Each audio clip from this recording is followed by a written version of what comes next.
Good evening and welcome to Primetime News on TV1. I'm Mazra Hassan. Let's start off with a look at your headlines for tonight.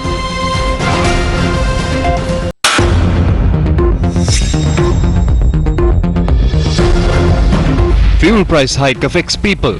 අපි තමයි ඉතින් මහපාර දුක් විඳින්න ඕනේ. මුළු සමස්ත දේශපාලන සංහතියම අපිට එපා වෙලා තියෙන මහත්මයා මේ වැඩත් එක්ක. Bus fares likely to increase. එතනම් අපිට අනිවාර්යයෙන්ම බස් ගාස් සංශෝධනයට යන්න සිද්ධ වෙනවා. Growing queues for gas cylinders and milk powder.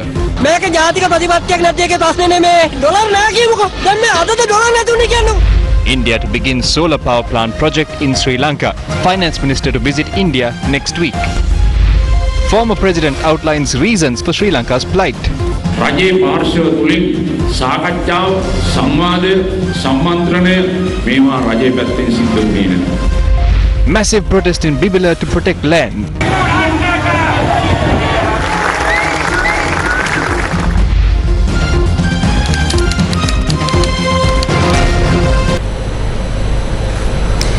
The Ceylon Petroleum Corporation decided to increase fuel prices from night yesterday.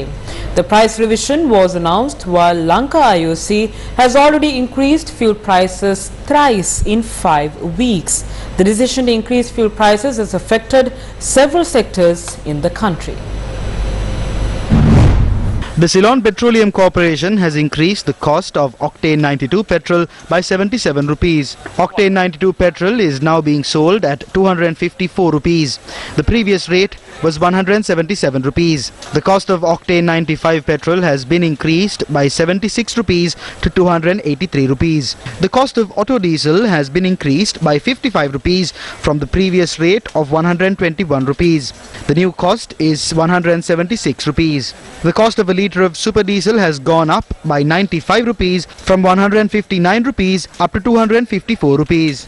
The Ceylon Petroleum Corporation increased the cost of fuel a day after Lanka IOC announced a price hike. Lanka IOC had increased the cost of petrol by 50 rupees and diesel by 75 rupees. Lanka IOC and the Ceylon Petroleum Corporation are now selling Octane 92 and Octane 95 petrol at the same rate. Why were fuel prices increased? The price increase only allows us to cover the loss incurred after selling petrol and super diesel. We are facing a loss of 120 rupees for every litre of fuel that is being sold. We have increased the cost of fuel by 55 rupees, but actually it should have gone up by 120 rupees. රුපියල් 600ක තෙල් ගහලා දුවන මිනිස්සු දැන් අද ගහන්න වෙනවා 2500 විතර තෙල් ගහනවා ඒ 600ට මොකද කරන්නේ ඉතින් ආදායමකුත් නැහැ බලදාරි ඉතින් හිටියත් එකයි නැතත් එකයි දැන් උන්ගේ බාඩේ උන්ගේ වැඩ අපි තමයි ඉතින් මහපාර දුක් විඳින්න ඕනේ. The cost of fuel has increased amidst a shortage at fuel stations across the country. Long queues were seen at the Anuradhapura filling station today. මෙව්වා ඉතින් කීවට වැඩක් නැහැ. රජය මේක බලයි. බලලා ඉවරලා ආක බලාගන්න ඊටවත් හෙට ඉඳලා ආයෙ වැඩ කරන්නේ. අවංකව වෙන දරවල් වල නම් අපිට ආණ්ඩුව කරන පක්ෂය විතරයි මේ එපා වෙන්නේ. නමුත් දැන් එහෙම නෙවෙයි අපිට මුළු සමස්ත දේශපාලන සංහතියම අපිට එපා වෙලා තියෙන මහත්මයා මේ වැඩත් එක්ක. The situation in Navala was no different last night. Many filling stations in the Polonnaruwa town were closed as they had run out of petrol and diesel.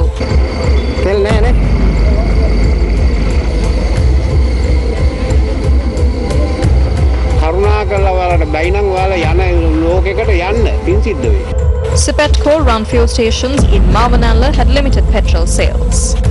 ඔය පාර්ලිමේන්තුවේ කිසිම කෙනෙක් විල්ලැජ්ජාවක් නැහැ. ඒකට ඒ විල්ලැජ්ජාව ගැන කයින් කළා. අපේ අවංගම ලැජ්ජයි. එක්කෙනෙක් කියනවා කරන්ට් එක කපන්නේ නැහැ කියලා. ඒ කියලා විනාඩි 5ක් යන කලින් ඕක කරන්ට් එක කපනවා. ඒ කියන්නේ ඔක්කොමලා කතාවේ මේ වෙච්ච ගාන්නේ. තේරෙන ඕන පොඩි මිනිහෙකුට. A long queue was seen in the Badulla town since this morning.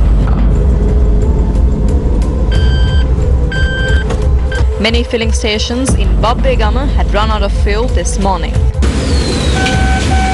අපි කාටද කියන්නේ දැන් ඉතින් යන්නේ කොහමද බයිසිකලේ කරතියන් යන්නද මම මට දැන් අවුරුදු 62ක් වෙනවා මගේ ජීවිත කාලේ මේ වගේ පාදර ආණ්ඩුවක් දැක්කේ නැහැ සැප කනේ දැන් තියෙන්නේ අරව දෙනවා මේව දෙනවා කිය ගෙවල් වලට නම් එන්න එපා අනිත් දවසේ ආයෙ එච්චරයි කියන්න තියෙන්නේ අන්තිම වතාවට තමයි මාත්‍යෝ මේ කියන්නේ මේ ටික Many buses have stopped operating after fuel prices were increased from midnight. Bus associations say they will increase fares if they don't receive subsidies. Many buses didn't operate today as the cost of fuel was increased from midnight. Buses didn't operate along 4 routes today. Drivers say they are facing losses. A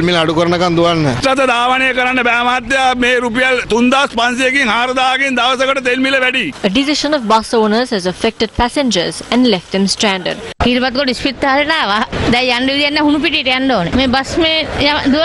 Bus associations say they will have to increase fares if they are not offered fuel subsidies. Buses that run short distances and pump 100 litres of diesel face losses of 5,500 rupees daily. Long distance buses that pump 200 litres of fuel face losses of 11,000 rupees daily.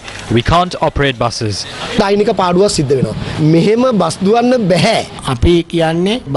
If bus fares are to be controlled, we must be given subsidies. Otherwise, we will have to increase fuel prices. We will increase bus fares tomorrow if we don't receive a subsidy. We won't have to increase bus fares if they sell diesel at the old rate.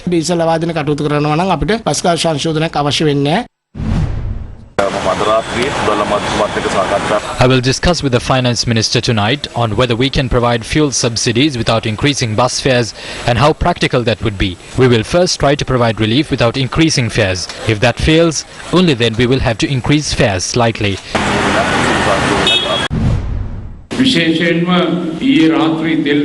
The country has fallen into a very poor state after fuel price hike last night. The main reason for this is that the government failed to conduct discussions, conventions and maintain unity within the ruling faction. The best solution for the prevailing economic crisis is to seek international support and obtain aid from foreign countries. The country has a weak foreign policy to maintain international relations. The fuel crisis has affected the transportation of cement. A shipment of cement has arrived at the Colombo port. Lorry drivers say they can't transport them as there is no fuel.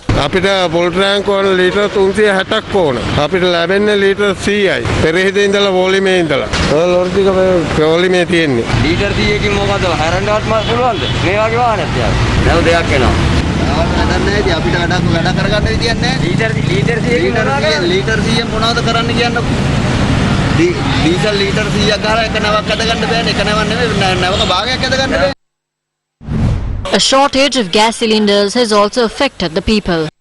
People who queued up at a gas dealership store were given tokens to purchase cylinders. They were asked to come back in 3 days.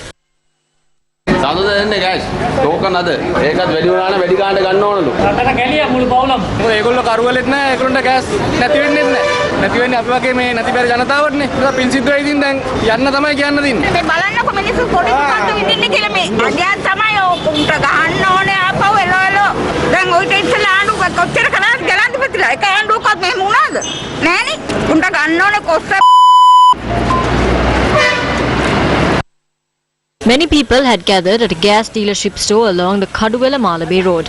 Our correspondent reported that the dealership received 30 new gas cylinders today.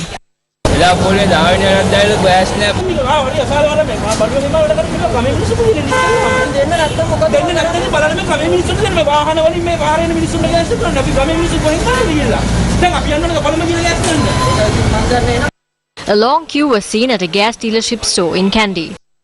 A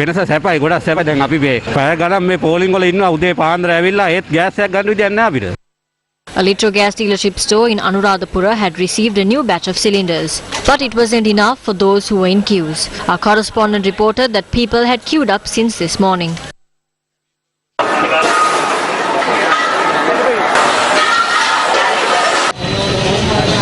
A long queue was seen at a gas dealership store in Navala. People are also waiting in queues to purchase milk powder. People were seen in long queues outside a store to purchase milk powder in Nogegoda, but only a limited amount of milk powder was sold. හැමදාම පෝලිං වල පිටි packet පායි දෙන්න එකක් ගන්න ඕන yoghurt. ඊයේ petrol පොලිමේ හිටියා. දැන් අද ඉන්නවා කිරිපිටි පොලිමේ. දැන් ඊට පස්සේ ගෑස් පොලිමේටත් යනවා. මහත්තයා දැන් මොන පොලිමේද කියලා කියන්න ඕනද? තෙල් පෝලිං කියන්නද? ගෑස් පෝලිං කියන්නද? පිටි පෝලිං කියන්නද? කොහේ ගියත් පෝලිං. මේ කාලකන්ණි පාලකට මේ තේරෙන්නේ නැද්ද? මුට ස්පේන්නද මුංගේ? තෙල් ගණන්, බස් ගාස්තු ගණන්, පාම් පිටි නෑ, බැහැත් ටික නෑ. මුන් කියන මරණ කියලා අපිට කියන්නේ රටේ මිනිස්සුන්ට පුරෝසියන්ට. වචනයක් කියනවා මිනිස්සු අහන උත්තර වලට. ඒගොල්ලෝ කොත්ත ගහලා යනවා නැගිටලා. එච්චරයි කියන්නේ මුදලම මෙතන. ස්පොට්ටයි, කම්බීරි. Although authorities said that power cuts will not be imposed after the 5th of this month, the Public Utilities Commission has granted permission for the Ceylon Electricity Board to impose power cuts during the weekend. Areas falling under groups P to W will face a 1-hour power cut between 5 p.m. and 9 p.m. tomorrow.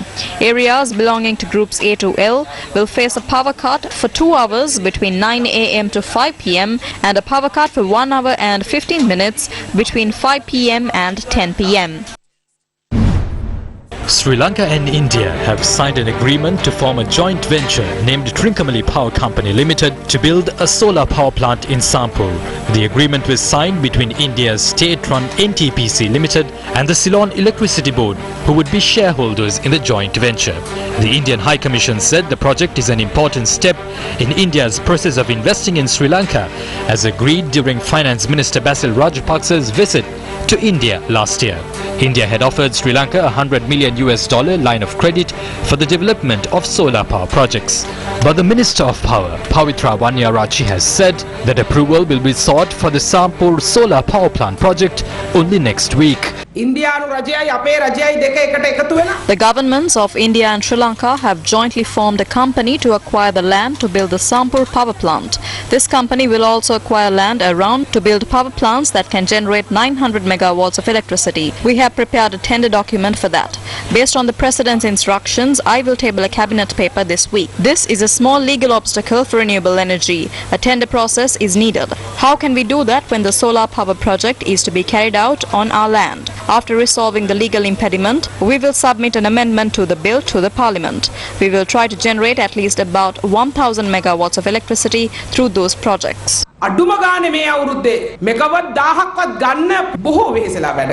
Sri Lanka is preparing to obtain a $500 million credit line from India's Exim Bank to purchase fuel. The Reserve Bank of India has said 75% of fuel imported under the $500 million credit line should be purchased from India. Sri Lanka has already obtained a $500 million credit line to import essential goods and has also received a deferment of a $400 million debt repayment.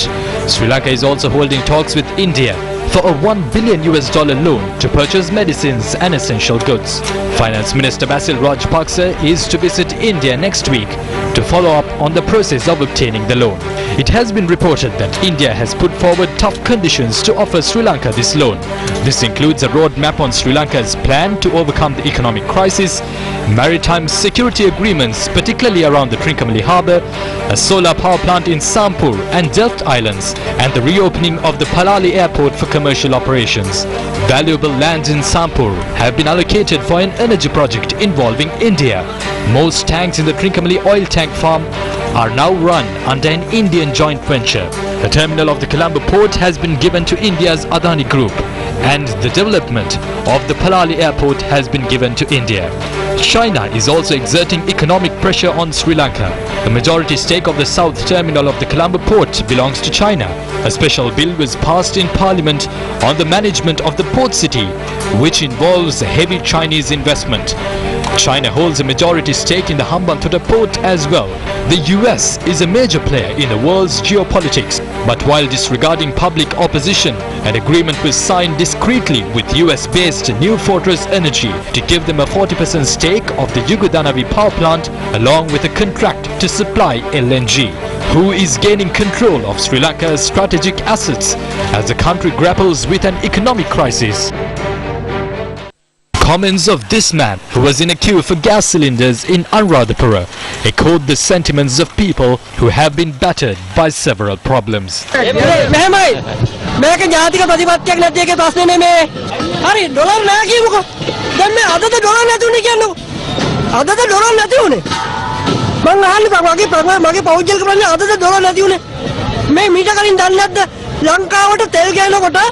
ගිවිසුමක් අත්සන් කරන්න ඕනේ කියලා දන්නේ නැද්ද? අවුරුදු 100කට වළංගු හරි අවුරුදු 50කට හරි වළංගු ගිවිසුමක් අත්සන් කරන්න ඕනේ කියලා දන්නේ නැද්ද? දැන් රට ණය වෙලානේ තියෙන්නේ. රට ණය වෙලා තියෙන්නේ. අපි ණය වෙලා ඉන්නේ. අපි ණයට කලනවා.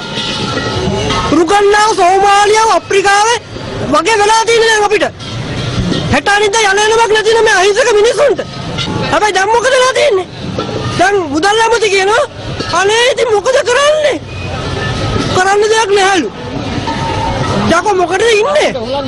ඉතින් යන්න කියන්නකෝ ගෙදර. ඈ? එයාට නම් යන්න ඇමරිකාවට හරි පුළුවන්. අපි කොහෙද යකෝ යන්නේ? මේ රට හතර වටේ මුහුද. අපි කොහෙද යන්නේ? මේ අහිංසක මිනිස්සු ඉන්නේ. අහිංසක මිනිස්සු ඉන්නේ. අද මේ වගේ පෝලිං කීයක් ලංකාවේ තියෙනවද? හරිද? මම කියන්නේ මේ රටේ ආර්ථිකය කළමනාකරණය කරගන්න බැරි නෑ. හරිද? මේ රටේ ආර්ථිකය කළමනාකරණය කරගන්න බැරි නෑ. මේ රටේ මොකද්ද කළමනාකරණය කරගන්න පුළුවන් උනේ? අවුරුදු 74ක් අපි දුක් විඳිනවා. මගේ තාත්තා කිව්වේ 77 පොලිම කියලා. හැබැයි දැන් අපිට පොලිම ඉන්න උනා. ඉන්දියාව මේ වෙනකොට අපි ඉන්දියාවට යටත් වෙලා ඉවරයි. පුළුවන් නෑ කියන්න. ඉන්දියාවට අපි යටත් වෙලා ඉවරයි. ඇමරිකාවට අපි යටත් වෙලා ඉවරයි. චීනයට අපි යටත් වෙලා ඉවරයි. කියන්න තියෙන්නේ ඔච්චරයි. Janata Vimukti Peramana leader Anura Kumar Dissanayake commented on the government's decision to hand over national assets to foreign companies. This was during an event in Ratnapura. Indian dollar million 1000ක් ඉල්ලලා තියෙනවා. They have requested India for a $1 billion loan. He visited India twice. But what did they do? They told him not to come and gave him a list of tasks to complete. He is now completing those tasks. They signed an agreement. They handed over thousands of acres of land to the Adani Group in India to build a solar power plant. What are they saying now? They're saying they'll give the $1 billion but on the condition to get what they demand. They previously handed over the oil tanks to obtain a loan of $500 million. They are selling away national assets. We cannot be silenced any longer. Corruption is at the core of this economic downfall. The treasury is empty. We are waiting to see what happens to our dollar reserves in the next few days. The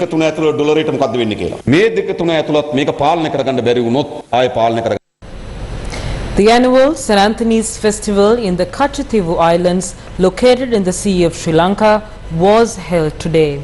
Devotees from Sri Lanka and India attended the festival.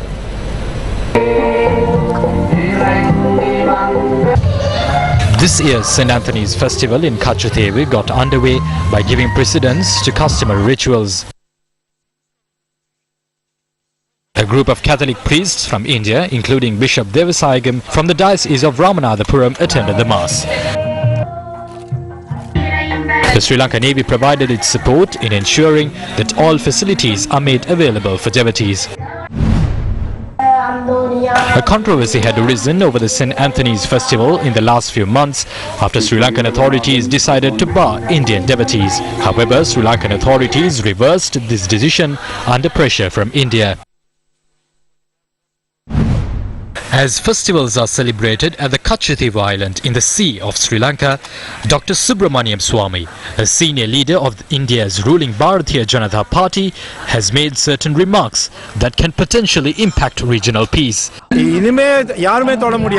Nobody can gain control of the Adams Bridge. Some foolish MPs say that the project must be restarted. That can't be done. The Supreme Court has issued a judgment on this. I have filed petitions on this. In the first petition, I have argued that no one can take control of the Adams Bridge. The Supreme Court accepted this. The petition filed seeking to declare this as a national heritage is to be taken up on the 22nd. National Heritage Monument. The remarks of Dr. Subramaniam Swamy cannot be disregarded or taken lightly. This is not just because he is a senior figure in India's ruling Bharatiya Janata Party, but also because he is a close associate of some Sri Lankan politicians. The territories of India and Sri Lanka have never been disputed for decades. Therefore, declaring the Adams Bridge as India's national heritage monument is a clear interference with Sri Lanka's sovereignty.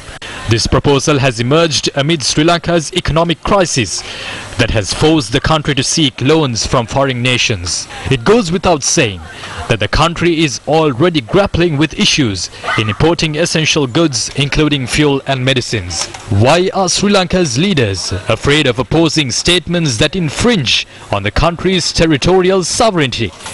Countries like India, China and the US are known to be more powerful than Sri Lanka. But the bravery and verve of Sri Lankans, who have a proud history dating back to thousands of years, is more powerful than the financial strength of these nations. The Finance Ministry says Finance Minister Basil Rajapaksa is to visit India next week. Finance Secretary S.R. Artikala said this would be to follow up on the agreement to obtain a $1 billion loan from India. The Finance Minister had planned to visit India on 2 previous occasions, but those visits were cancelled due to various reasons. Central Bank Governor Ajit Niwat Cabral has responded to reports that Sri Lanka will seek IMF support for debt restructuring. The International Monetary Fund said it will begin talks with Sri Lanka next month on a plan to help the country. This includes providing assistance with debt restructuring and managing the country's foreign exchange rate. 3 sources with knowledge of the discussions had told Reuters news agency that Finance Minister Basil Rajapaksa will travel to Washington in mid-April to present Sri Lanka's proposal to senior IMF officials. But in a tweet, Central Bank Governor Ajit Niwat Cabral said the meetings over the next few weeks are not for the purpose of debt restructuring. The former Deputy Governor of the Central Bank of Sri Lanka, Dr. W.A. Wijewardena, says Sri Lanka wouldn't face a crisis if it had the support of the International Monetary Fund or the IMF.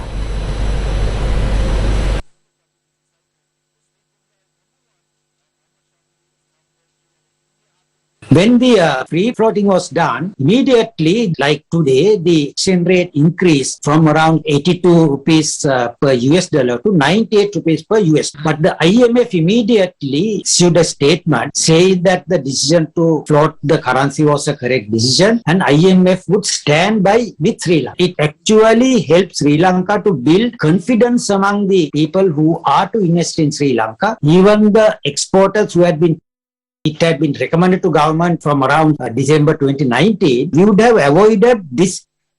By the people have turned into frustration, forcing people onto the streets. Senator Senanaika met with some protesters who were involved in a silent protest in Rajagiriya this evening. This group of people are protesting in Rajagiriya opposing multiple issues faced by the people. This includes the shortage of essential items and the soaring cost of living as the rupee depreciates. The protesters lit candles along Parliament Road in Rajagiriya and held placards during the demonstration.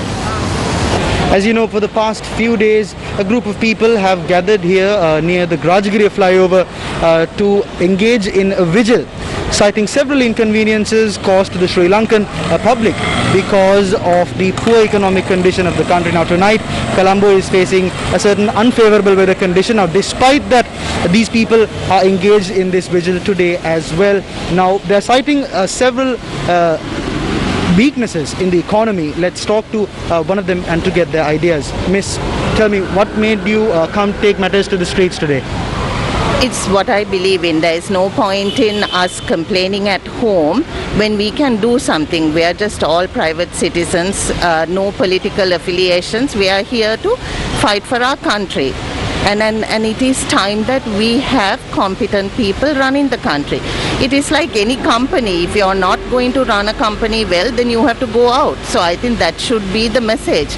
If you can't develop this country, if you can't take it forward without taking it back a good 50 years, then please leave and have competent people running it and stop lying to people.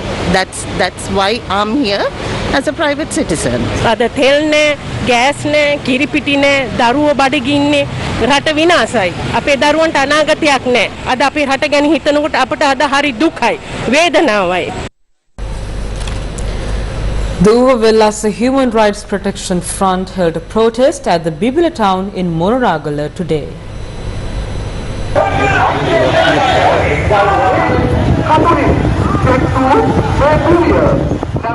A protest was held at the Bibila town opposing the proposed sale of a 65,000-acre land to Singapore-based Gazelle Ventures.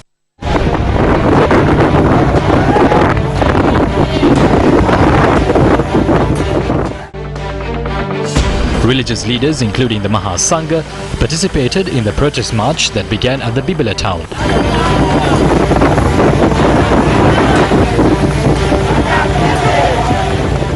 A rally was held afterwards.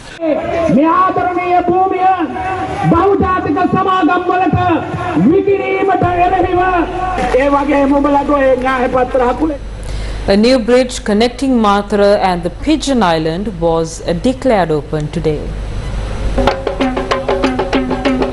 Chief of Defence Staff, Army Commander General Shavendra Silva attended the opening of a new bridge connecting Mathura and Pigeon Island. The construction of the 324-foot-long bridge was carried out with the support of the Sri Lanka Army. The Army commander travelled to the Sri Rohana Uposthagarya temple on Pigeon Island and engaged in religious observances. The new bridge was built after the previous one collapsed last Friday. From tears of sorrow to tears of joy, building bridges of hope for our very own Sri Lankans. Kalugala, Dambulla, Watamada, Hambegamuwa, Neluwa, Gaul, Pokpitiya, Hunnaskiriya, Pilla Kumbura, Balangota, Vagolla, Udavavagama. Building bridges for the people to realize their aspirations.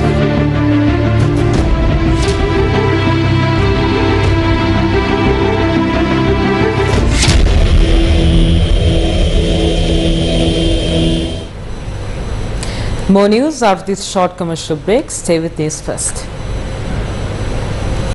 Valuable Finance, best finance company. Register today for a Zoom workshop on new technology in Sinhala. Win the world with innovations. On the 24th of March at 3 p.m. Register via 0777 60020. Organized by Slit Institute. Tech Bus. Main sponsor. Slit Knowledge University. Challenging convention and redefining education. Welcome back to the news. Opposition leader Sajith Premadasa attended a conference organized by the Organization of Professionals Association yesterday. Opposition leader Sajith Premadasa attended the program and discussed about the current situation of the country.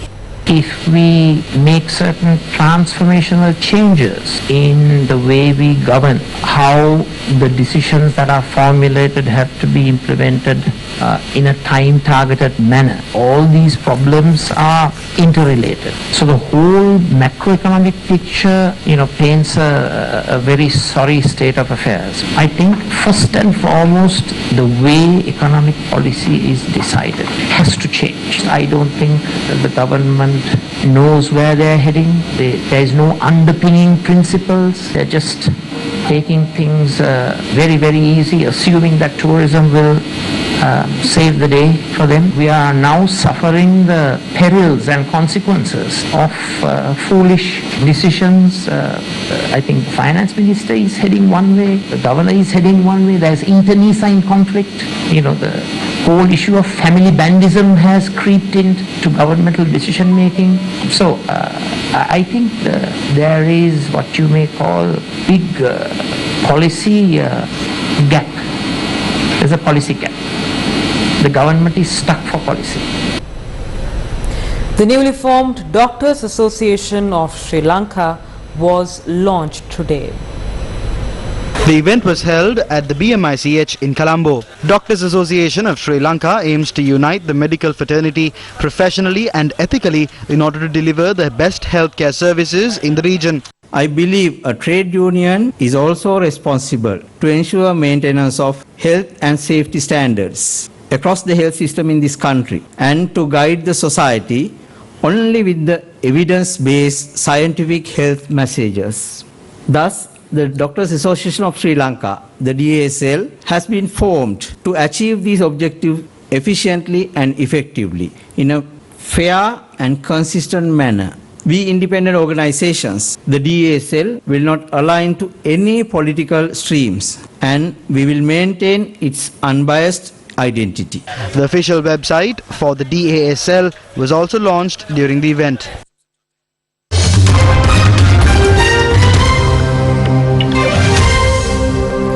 US President Joe Biden has said his country won't directly intervene against Russia in the conflict with Ukraine.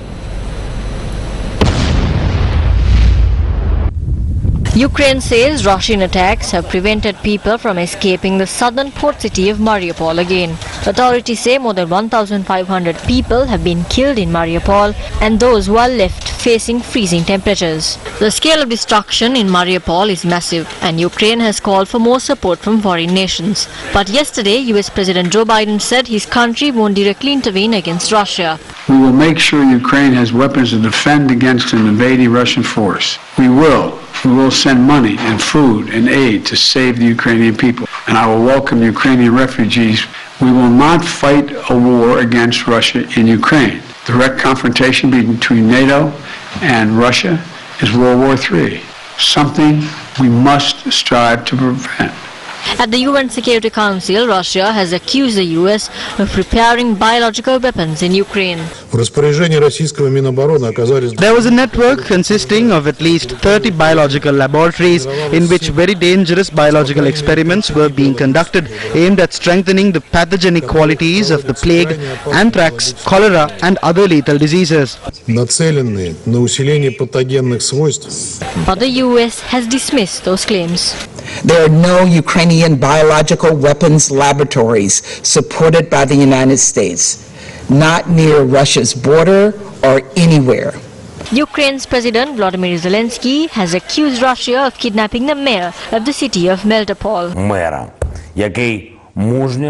It is a crime against democracy as a whole. I assure you, 100% of people in all democratic countries will learn about this, and the actions of the Russian invaders will be equated to the actions of the ISIS terrorists. As the fighting continues, the UN says more than 2.5 million people have fled the war in Ukraine. More than half of them have fled across the western border to Poland.